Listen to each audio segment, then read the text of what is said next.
Hey guys, आप सब कैसे? आई होप आप लोग अच्छे होंगे। तो गाइस, आपने पूजा का पहला पार्ट देखा है, तो ये पार्ट दूसरा है। एक्चुअली में वीडियो बहुत ज़्यादा लंबी हो जाती है, तो इसलिए हमने उसको दो पार्ट में कर दिया है। तो यहाँ पर आपने देखा कि हम लोग पूजा कर रहे थे, तो पिछले पार्ट में पापा जी पूजा किए। पापा जी की पूजा करने के बाद फिर हम लोग पूजा में बैठे और इसके किया, और करने के बाद यहाँ पे पूजा बिना हवन के तो ख़त्म हो ही नहीं सकती है, इसीलिए यहाँ पे हवन हो रहा है। और अभी हवन स्टार्ट नहीं हुई है, सब लोग बैठे हैं। मैं हूँ, मेरे हबी साहब हैं, रीना है, मुन्ना जी हैं, और सभी लोग हैं, हमारे फैमिली के सब लोग यहाँ पर हैं, निधि पुष्पम सब लोग हैं। और पंडित जी यहाँ पर हवन कुंड को जलाने की तैयारी कर रहे हैं, और पापा जी कुछ बात कर रहे थे पंडित जी से, और यहाँ पे हवन कुंड में अग्नि डाल चुके हैं और उनको जला रहे हैं। और कहा जाता है ना कि मतलब हवन कुंड एक ही बार में जल जाना चाहिए, तो सही में एक ही बार में पंडित जी जला दिए। और अब हम लोग का यहाँ पर हवन कार्य शुरू हो गया है। और इस हवन कार्य में जो भी वाइट गंजी वाले दिखे, ये हमारे जो हैं पिंटू जी थे, हमारे देवर जी, बार बार वो कैमरा के सामने आ जा रहे थे और मैं उनको इशारा कर रही थी भाई आप साइड हो जाइए। तो उनको शायद समझ में नहीं आ रहा था, कि उनको लग रहा था कैमरा उधर है तो फिर मैं कैसे आ रहा हूँ, लेकिन बार बार वे आ जा रहे थे, मुझे कट करना पड़ा। और सब लोग यहाँ पे फैमिली के जितने लोग हैं, सब लोग हम लोग मिलकर हवन कर रहे हैं। तो यहाँ जो येलो कुर्ता वाले हैं जो उठ के उधर गए, वो हमारे देवर हैं मुन्ना जी। तो हमने आपको पहले भी बताया है कि उनकी तबीयत ठीक नहीं थी,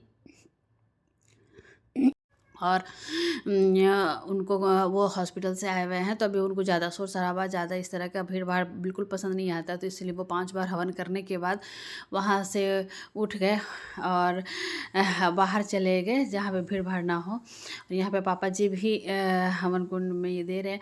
और मेरे पास देखिए मेरी बिटिया रानी बैठी हुई है, वो इधर उधर भाग रही थी, तो मैं उनको पकड़ कर बुलवाई कि भैया तुम भी आओ और हवन कुंड में ये दो। लेकिन वो इतनी बदमाश है ना कि बोलती मम्मा अब जाएँ अब जाएँ, तो उनको हम पकड़ के रखे हुए थे कि नहीं भाई दे दो। तो वहाँ मेरे और रीना के बीच में वो बैठी हुई है और बोल रही कि मम्मा अब हम जाएँ जाएँ, तो हम बोले ठीक है जाओ।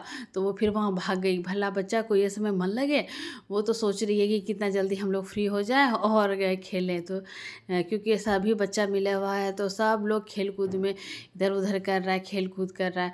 तो आप लोग तो जानते हो गाँव में अगर कोई पूजा पाठ होती है तो कीर्तन वाले आते हैं, कीर्तन भजन वाले। जो लोग गांव से हैं या गांव के कल्चर को जानते होंगे, तो शायद वो लोग जानते होंगे कि क्या होता है कीर्तन भजन वाले। तो यहाँ पे सत्यनारायण भगवान की भी पूजा उसके साथ थी, तो इसीलिए यहाँ पे कीर्तन वाले भी आए। हाँ, और वो लोग अभी थोड़ी देर में हवन जैसे ही ख़त्म होगी, इसके बाद कीर्तन वाला काम शुरू हो जाएगा। तो यहाँ हवन ख़त्म हो गई है और अभी हम लोग हवन का जो समापन होता है वो कर रहे हैं, क्योंकि हम लोग पूजा में बैठे तो इसलिए हम लोग उस चीज़ को समापन करें। और मेरे और इनके बगल में जो है वो हमारी सबसे बड़ी वाली दीदी हैं, हमारी जेठानी जी हैं। और अब इस तरह हवन कुंड का मतलब पूजा का समापन हो गया है। और यहाँ पर देखिए कि यहाँ पर जो हम लोग अभी बोले थे ना कि कीर्तन भजन वाले सब वो लोग आ गए हैं, और यहाँ पर हम कीर्तन भजन सब शुरू कर दिए हैं। तो अभी 1 घंटा वो लोग करेंगे, तब तक ये पूजा का कुछ काम जो बचा हुआ था वो सब हो रहा है उधर। और ये देखिए ये जो डांस है, और यहाँ पे इनका समापन होने के बाद फिर अभी पूरी तरीके से पूजा खत्म नहीं हुई है, क्योंकि सिर्फ ये जो हुआ है हवन कुंड का ही मतलब पूजा समाप्त हुई है, और पूजा का जो समापन है वो करना बाकी है। तो अभी अब हम लोग थोड़ी देर में ये करेंगे हवन का भी समापन, और ये हवन नहीं सॉरी पूजा का समापन। और यहाँ मेरी बेटी आ रही है और मस्ती कर रही है, और जो ब्लू साड़ी वाली हैं ये हमारी ननद जी हैं। और मेरी बेटी का तो खूब मस्ती चल रहा है। और यहाँ पे जो मेरे बगल में है वो हमारी मदर इन लॉ है, सासू माँ है। देखिए तबीयत ख़राब की वजह से ये बहुत ज़्यादा पतली हो गई हैं। और यहाँ पे हम लोग ये जो छोटू पंडित जी हैं छोटे से, मैं उनसे कुछ पूछ रही थी, और क्या मुझे अभी याद नहीं है, लेकिन मैं कुछ पूछ रही थी। और इस तरीके से हम लोग जो है पूजा पाठ किए, और हमारे हबी साहब और हम लोग यहाँ पे वेट कर रहे हैं। और यहाँ पे और जो है बतासा लुटाने का काम हो रहा है। बतासा लुटाने का मतलब बतासा जो होता है उसको लुटाया जाता है, फेंका जाता है, मतलब फेंका जाता है, और ताकि बहुत सारे लोग उनको कैच करें ले। तो ये हम लोग के साइड नहीं होता, लेकिन हमारे ससुराल साइड होता है, कोई भी पूजा वूजा में बतासा लुटाया जाता है। तो यहाँ पे मेरे ससुर जी मेरी बेटी को बोले कि तुम लुटाओ, लेकिन वो इतना शर्मा रहे थे, वो लुटा ही नहीं पाए। बाकी ये लोग लुटाए और सब लोग लिए खाए।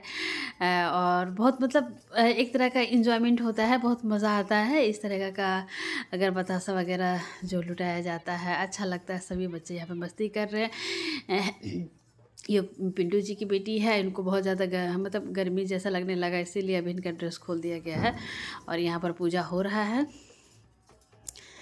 और इस तरीके से हम लोगों ने जो है ना हर तरह से हर एक पूजा को किया। अब यहाँ पर आरती हो रही है। अब आरती के बाद ही पूजा का समापन होता है। तो यहाँ जो है गाइस हम लोग आरती कर रहे हैं और ये सब पूजा जबकि 11 बजे शुरू हुई थी, होते होते काफ़ी शाम हो गई। आप देख सकते हो कि बिल्कुल शाम संध्या बेला हो गई है और पूजा हुई। और इस पूजा में जो है जो कीर्तनिया सब है वो लोग हैं और फैमिली के लोग ही हैं। ये हमारा गोसाई रूम है, यहाँ पे हम लोग आरती दिखाने आ गए हैं। तो पूजा में बहुत सारे लोगों को इस बार हम लोग इनवाइट नहीं कर पाए थे, क्योंकि जैसे पहले ही बताए थे पिछले वीडियो में कि हम लोग की छुट्टी नहीं थी और सासू माँ की तबीयत ख़राब थी, तो हम लोग उतना ज़्यादा समय नहीं दे पाते और इसीलिए हम लोगों ने इस बार बहुत ज़्यादा लोगों को इनवाइट नहीं किया था। और एक घर की पूजा थी बस इसीलिए। और यहाँ पे सभी जगह आरती दिखाने के बाद, सभी रूम वगैरह में आरती दिखाने के बाद थाली मतलब वो जो ये आरती का थाल है वो सब उनको दे दिए, और ताकि ये जो है ना सभी जगह सबको दे दे और आरती ले ले। इस तरीके से हमारे घर में पूजा का समापन हुआ। हम लोग फिर मिलते हैं नेक्स्ट वीडियो में, तब तक के लिए बाय बाय।